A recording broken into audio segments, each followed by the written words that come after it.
আমার বাবা প্রায় আমার একটা কথা বলতেন আগে, এখনও বলে মাঝে মাঝে, যে বাইক চালানোর সময় মাথা থেকে ইন টোটালি সব ঝাইরা নিতে। মানে যদি কোনো রাশ থাকে কিংবা মানে কিছু হয়েছে, অনেক বড় দুর্ঘটনা হয়েছে বা যে কোনো কিছু, বা মন খারাপ, সেটা যেটাই হোক, যদি খারাপ কোনো কিছু মাথার মধ্যে থাকে সেটা ইন টোটালি ঝাইরা নিয়ে এরপর বাইক চালাতে, কারণ এইসবের কারণে অ্যাক্সিডেন্ট হয়। তো এটা আমার আমি যখন বাইক চালাতে পারতাম না, ক্লাস 2-3 কথা, আমি মাশাআল্লাহ ক্লাস 6 থেকে বাইক চালাতে পারি, 5, হ্যাঁ যাই হোক। তো এই কথাটা আমি অ্যাজ অলওয়েজ সব সময় স্মরণ করে চলতাম। অ্যান্ড আল্লাহর রহমতে আমার কোনো দিন এরকম কিছু হয় নাই।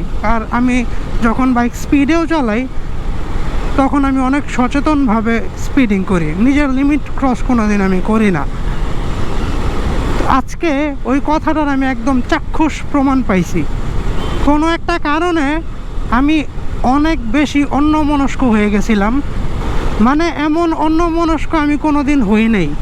বাইকের স্পিড 60 or 70, মানে এই যে এখন যে স্পিডটা আছে এরকম স্পিডেই ছিল। আমি জাস্ট ভুলে গেছি আমি চালাইতেছিলাম, এর দূর আমার মনে আছে, এই যে মাত্রই এদিক দিয়ে আসার কথা আর কি, ওই মেন রোডটার দিকে, ওই দিক দিয়ে যখন আমি এখানে নারায়ণগঞ্জের দিকে মুভ করতেছিলাম, তখন আমার জাস্ট হুট করে দেখলাম আমার চোখের সামনে পিক আপ চলে আসছে, অ্যান্ড পিক আপটা ব্রেক ধরতেছে।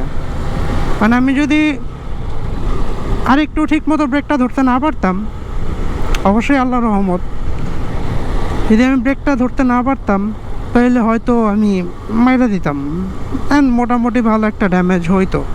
কারণ আমি স্পিডেই ছিলাম, আর ওইগুলো যেহেতু স্লো হয়ে গেছিলো, মোটামুটি একটা ভালো ড্যামেজ হইতো। আমি এখন রিথিঙ্ক করলে আমার মাথায় আসতেছে না যে আমি অ্যাকচুয়ালি তখন কি ভাবতেছিলাম। মানে আমার মনে হইতেছে আমি অনেকক্ষণের জন্য ব্লাইন্ড হয়ে গেছিলাম, একদম ইন টোটালি ব্লাইন্ড। আপনাদেরকে অনুরোধ করব, আপনারা মাথার মধ্যে মেন্টাল প্রেশার নিয়ে এক কথায় বাইক চালাবেন না। যদি অনেক অনেক বেশি তাড়াও থাকে, মাথাটা ফ্রেশ করে এরপর আপনারা বাইক চালান।